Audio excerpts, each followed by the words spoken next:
Friends and family tonight are remembering and celebrating the life of Shakiya Pridgen, who was pregnant when she was shot and killed her own Decatur County home on Tuesday. 26-year-old Devin Anthony was charged with her murder. The decorations were still on the walls. Streamers, gift bags stacked in the corner. A name written on a banner. The name a family had chosen 2 days earlier on a Sunday afternoon, laughing on a video call that stretched across 5 states. The apartment still smelled like a party, like something good was coming. It is 5:15 in the morning on June 16, 2026. The woods at Pepper Tree Apartments, Decatur, DeKalb County, Georgia. The complex is quiet. The hallways are still. In one bedroom, a 23-year-old woman named Shakiya Pridgen is asleep on her side. Her 1-year-old son is against her back. Her 3-year-old daughter is curled near her chest. She is 40 weeks pregnant. She was due in days. Someone is standing outside her window, not on the street, not passing through, standing at the back of the building, in the dark, at the specific window that lines up with the specific side of the bed where Shakiya sleeps. 11 rounds come through the glass. 3 of them find her. The children are not touched. By the time Verdina Scott, Shakiya's mother, who lives in the same complex, reaches the apartment, her daughter is unresponsive on the floor. Verdina begins compressions. She says she heard Shakiya's last breath before the paramedics arrived. Shakiya did not survive. Neither did the son she was carrying. Her 2 toddlers did. Here is the question that will shape everything that follows. How does someone know exactly which window to stand at? Exactly which wall her bed is against? Exactly when she will be in it? You don't get that from the street. You get it from knowing someone. She planned a baby shower. Someone else planned a funeral. This is the story of Shakiya Pridgen, a 23-year-old mother of 2, 40 weeks pregnant, killed in her bed while her children slept beside her in DeKalb County, Georgia. If you're watching this for the first time, subscribe and hit the bell. Cases like this one deserve a full record, and we're going to give her one. Shakiya Pridgen was born and raised in the Charlotte, North Carolina metropolitan area. Her family describes her as someone who gave fully to her children, to her people, to anyone who needed something. Her mother, Verdina Scott, says there was no one like her. A friend put it plainly in the days after her death. I just feel like nobody could compare to the love that she gave me. Like, nobody. I could depend on her for anything I needed for my kids. She was 23. She had a 1-year-old son and a 3-year-old daughter named Hermione. A little girl who, in the weeks after her mother's death, would pick up her backpack and announce she was going to go see her mama. A child old enough to miss her, old enough to say her name. Shakiya had relocated to DeKalb County, Georgia, and was living in the Decatur apartment when she became pregnant with her 3rd child. By the time she reached 40 weeks, her family was not just waiting for a birth, they were actively celebrating one. The shower had been planned, the room was ready, the name was chosen. That Sunday, June 14th, 2026, 2 days before she was killed, her apartment was full. Family dialed in from 5 different states on a video call. There is footage of it. Hello, welcome to Kaya's virtual baby shower, baby. Shakiya smiling, dancing, opening gifts, her mother in the frame. Her daughter nearby. Laughter on a Sunday afternoon over a son who wasn't yet born. They had chosen his name. The exact spelling of that name, whether Kyrin, or another variant, has never been entered into an official government record, because he never survived to receive one. What is confirmed is that his family named him before they met him, and that those gifts were still stacked in the corner of the apartment 2 days later when the bullets came through the window. Shakiya's father, in one of the most precise pieces of grief anyone put on camera in the days after her death, said this: "It's a nightmare we are both having a difficult time waking up from." Her family also carried a specific, devastating context into this loss. 5 months earlier, in January 2026, Shakiya's cousin Serenity Zier Tate, also 23 years old, had died in Charlotte, North Carolina. Serenity arrived at a local hospital with life-threatening injuries on January 24, 2026, and did not survive. The Charlotte Mecklenburg Police Department opened a homicide investigation. Detectives identified 26-year-old Demontrez Breelove as the suspect. He was charged with murder. CMPD confirmed the death as a domestic violence fatality. 2 cousins, both 23. Both killed by men who had been close to them, 5 months apart. when Shakiya's family stood in front of cameras in the rain outside her apartment building on the morning of June 16. They were not grieving for the first time that year. They were doing it again. The last normal moment of Shakiya Pridgen's life was a Sunday afternoon, with streamers on the walls and her family on a screen. She went to sleep that night with her children beside her, 40 weeks into a pregnancy, with a name already chosen for the son she was going to meet. She never did. At some point before 5:15 in the morning on Tuesday, June 16, 2026, someone approached the back exterior of the building at the Woods at Peppertree Apartments on Peppertree Circle, near Flat Shoals Road in Decatur. They moved to the specific window at the back of the structure, the window that aligns with Shakiya Pridgen's bedroom. They positioned themselves outside the glass. Then they fired. 11 rounds. Not a single shot. Not two. 11 rounds discharged through a bedroom window, into a room where a pregnant woman and 2 toddlers were asleep. DeKalb County arrest warrants confirm the shot count. 11. 3 of those rounds struck Shakiya Pridgen, 2 hit her in the shoulder, 1 hit her in the abdomen, directly into the area where her unborn son was. Her 1-year-old son was not struck.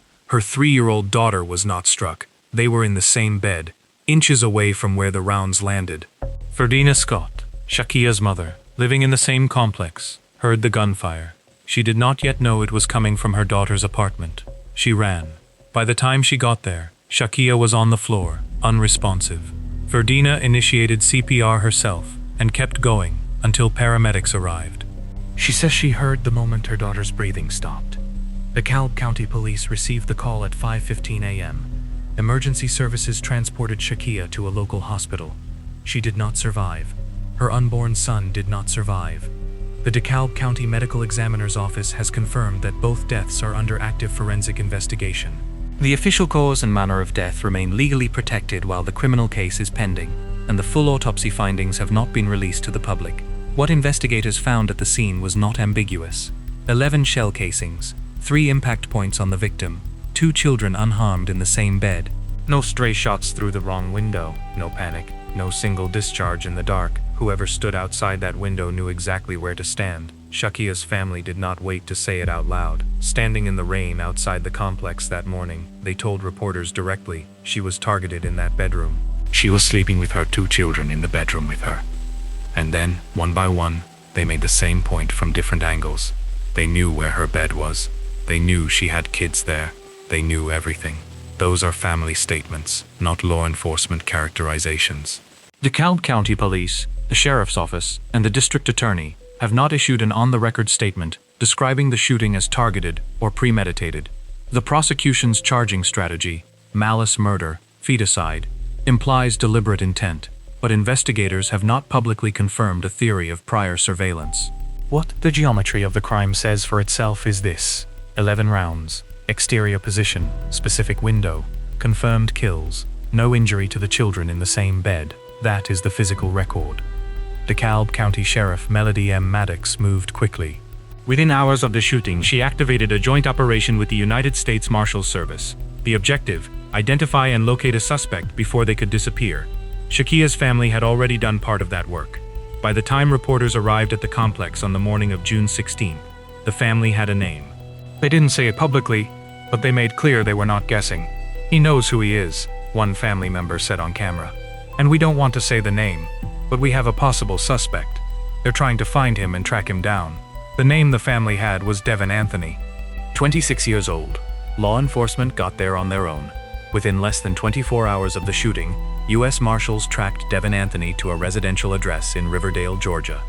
He was taken into custody without incident and transported to the DeKalb County Jail. He was booked without bond. The charges filed against him are specific and layered: malice murder, feticide, aggravated assault with intent to murder, criminal damage to property in the first degree, possession of a firearm by a convicted felon. That last charge, possession of a firearm by a convicted felon, requires some context. At the time of the shooting, Devin Anthony was not legally permitted to possess a firearm, and the reason he was classified as a convicted felon leads directly to the second story running through this case. Not just what happened on June 16, but what was allowed to happen before it. Subscribe to this channel and hit the notification bell. We cover cases like this one in full, start to finish, every verified fact, and you don't want to miss what comes next. As investigators built their case, Shakiya's family was building a parallel argument. They had learned something in the days after her death, a provision of Georgia law they had never heard of before, and it was changing the shape of their grief into something harder and louder. The DeKalb County District Attorney's Office has not confirmed the precise investigative timeline or announced a grand jury indictment as of the time this script was produced. What is confirmed is that Anthony appeared before a DeKalb County magistrate judge following his arrest. The magistrate did not have authority to set bond on charges of this magnitude. That decision was elevated to a superior court judge. Anthony remains in custody, held without bond. No eyewitness to the shooting itself has been publicly identified in court documents or law enforcement statements. Whether any surveillance camera infrastructure at the Woods at Peppertree Apartments captured footage relevant to the investigation has not been referenced in any unsealed filing or official briefing. What law enforcement has confirmed is the arrest, the charges, and the custody status. The rest of the investigative record remains protected under active case protocols. If you've been following this case and you know something that hasn't made it into the public record, the comments are below. Cases move when people talk. The question Shakiya's family kept returning to in every press appearance, every vigil, every interview in the days following the arrest was not simply who did this. It was how was he out here to do it.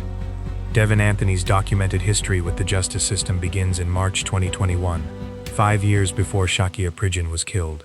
In the spring of that year, a man named Ronald Barner was fatally shot in southwest Atlanta. Law enforcement identified Anthony as the shooter. He was arrested and booked into the Fulton County Jail in June 2021. The following September, a Fulton County grand jury handed down a formal indictment. The charges were serious: felony murder, malice murder, aggravated assault with a deadly weapon, and possession of a firearm during the commission of a felony. That indictment sat in the system for more than 3 years. In November 2024, the Fulton County prosecution extended a negotiated plea agreement. The state agreed to vacate the felony murder charge and drop the firearm possession count. Anthony was permitted to plead guilty to the lesser charges of voluntary manslaughter and aggravated assault with a deadly weapon. He entered that plea under the Georgia First Offender Act. The sentence imposed by the court, 20 years total, because Anthony had been held in the Fulton County Jail from approximately June 2021 through June 2022, roughly 11 months. That time was credited against his sentence. The custodial requirement was satisfied on the day of the plea. He walked out of the courthouse and into 19 years and 1 month of active probation. The Georgia First Offender Act, codified at OCGA, Section 42-860, was designed for a specific purpose: to give first-time offenders who committed nonviolent crimes a path to rehabilitation without the permanent weight of a felony conviction on their record. Under the statute, if a defendant successfully completes their full sentence, the court withholds formal adjudication of guilt. They are, under the law, exonerated and discharged. The conviction does not appear on their record. The statute contains explicit exclusions. Defendants charged with serious, violent felonies, including murder and armed robbery, as defined under OCGA, Section 17-10-6.1, are categorically ineligible. Devin Anthony had been indicted on exactly that charge, but the plea negotiation in Fulton County reduced malice murder to voluntary manslaughter. Voluntary manslaughter is not on the exclusion list. By reducing the charge, the prosecution made Anthony legally eligible for a mechanism the statute was never designed to provide him. He was on the street by November 2024. He did not comply with the conditions of that probation. Court records show that in September 2025, Anthony committed multiple violations simultaneously. He tested positive for marijuana, failed to meet daily reporting requirements set by his probation officer, failed to provide documentation showing completion of a mandatory anger management course, and failed to pay required probation fees. Those violations triggered a revocation hearing. A Fulton County judge reviewed Anthony's record and his conduct. The judge had full authority to strip Anthony of his first offender status entirely, to formally adjudicate him guilty of voluntary manslaughter, and resentence him up to the statutory maximum. The judge chose not to do that. Instead, in December 2025, the court issued a 60-day confinement sanction. Anthony served those 60 days. His probation was reinstated. In February 2026, Devin Anthony was released back into the community. 4 months later, Shakiya Pridgen was dead. The relationship between Anthony and Shakiya at the time of the shooting is a matter of conflicting accounts in the public record, and this production is not going to paper over that conflict. Verdina Scott, Shakiya's mother, identified Anthony publicly as Shakiya's ex-boyfriend and as the biological father of the unborn child. The DeKalb County arrest warrants, as reported, reference a boyfriend in the bedroom the night of the shooting. Law enforcement has not publicly clarified the nature of the relationship or confirmed the paternity claim on the record. Whether Anthony and Shakiya were a current couple, a former couple, or somewhere in between at the time of her death remains an open question in the verified record. What is confirmed in the charging documents is the crime, not the relational context. What is also confirmed, at the time of the shooting, Anthony was a probationer on first offender status for a prior killing, legally prohibited from possessing a firearm, and less than 4 months out of a 60-day confinement sanction for violating that probation. He is charged with firing 11 rounds through a bedroom window into a 40-week pregnant woman.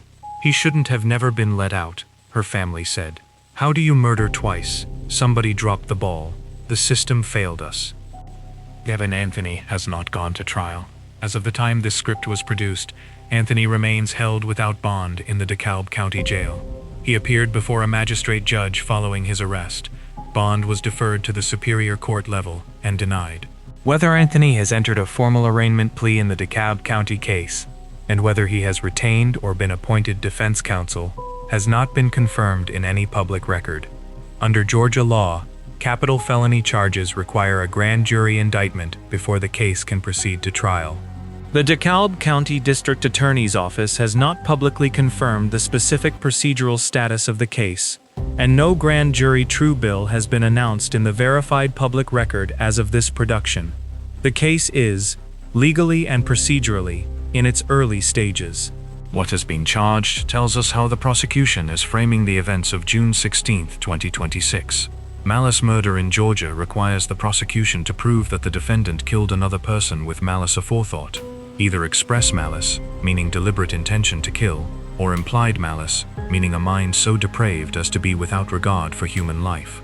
The circumstances documented in the arrest warrants: 11 rounds discharged from an exterior position through a bedroom window at a specific victim, are the evidentiary foundation for that charge. Feticide under OCGA Section 16-5-80 is the intentional killing of an unborn child by harming the mother. The statute defines the victim class as any member of the species at any stage of development carried in the womb. A conviction carries a mandatory sentence of life in prison. The prosecution is not treating the death of Shakiya's son as a secondary tragedy or a consequence. They are treating it as a separate murder. A 40-week pregnancy, an abdominal gunshot wound, a fetus that did not survive. The feticide charge transforms this case into a prosecution for 2 homicides. There is also the charge of possession of a firearm by a convicted felon. Under the terms of his Fulton County plea, Anthony was a probationer whose first offender status had not yet been discharged. The question of whether first offender status creates the predicate conviction necessary for that charge is a statutory nuance that defense attorneys in Georgia have litigated before. It will almost certainly be litigated here. The sentence exposure Devin Anthony faces, if convicted on the lead charges, is effectively life in prison with no viable pathway to release. 2 life sentences, one for malice murder, one for feticide. Running consecutively would represent the court's judgment that 2 people died on June 16, 2026, a mother and a son. Before the verdict reveal, and in this case, that verdict has not yet come, there is one more thing worth pausing on. Shakiya Pridgen's family has made clear they intend to be present for every step of this case. They have said it publicly, repeatedly, with no ambiguity about their commitment. This will not be the last time you hear from us. We will get justice for you, Shakiya and Kyron. They have also made clear that justice for Shakiya is not the only thing they are pursuing. They want to know how the system that was supposed to stop something like this, the probation requirements, the revocation hearings, the judicial discretion, failed to do so, and they want something done about it. Stay with this case. When the trial date is set, we will cover it. Hit subscribe and the notification bell so you don't miss the update. On Friday, June 26, 2026, Shakiya Pridgen was buried. Her family confirmed the arrangement to regional media. She went into the ground with her unborn son held in her arms. A community vigil had been held the Saturday before, June 20th, outside the apartment complex on Pepper Tree Circle. Family and friends gathered in the same parking lot where they had spoken to cameras 4 days earlier in the rain. Shakiya was remembered for her joy, her willingness to help anyone, and her love for her children. One of the people who spoke at the vigil said she had always wanted Shakiya to be the one to take care of her kids if anything ever happened to her. Now family members are looking after the 2 young children she left behind. Those 2 children, a 3-year-old daughter and a 1-year-old son, are being raised by family. Their legal names and formal custody arrangement have not been publicly disclosed, consistent with protections for juvenile victims. Verdina Scott has said the 3-year-old is beginning to grasp that her mother is not coming back. The 1-year-old will have no memory of the night, no memory of his mother. He will grow up on photographs and stories. Shakiya's family has not stopped pushing. Shakiya Pridgen, Shakiya's father, stated publicly in the days after the arrest that the First Offender Act, as it currently functions, has to change. That law has to change. All because of a law. First Offender Act. Whether the family has formally testified before the Georgia General Assembly, or whether any legislation has been drafted in response to this case, has not been confirmed in the public record. That campaign, as of this production, remains a public advocacy effort without a verified legislative outcome. The questions that this case leaves open are not small ones, and this production is not going to pretend otherwise. The motive for the shooting has not been stated on the record by law enforcement. DeKalb County authorities have declined to release any information about why Devin Anthony is alleged to have walked to the back of that building at 5:15 in the morning and discharged 11 rounds through Shakiya Pridgen's bedroom window. The family believes they know. The investigators know what they know.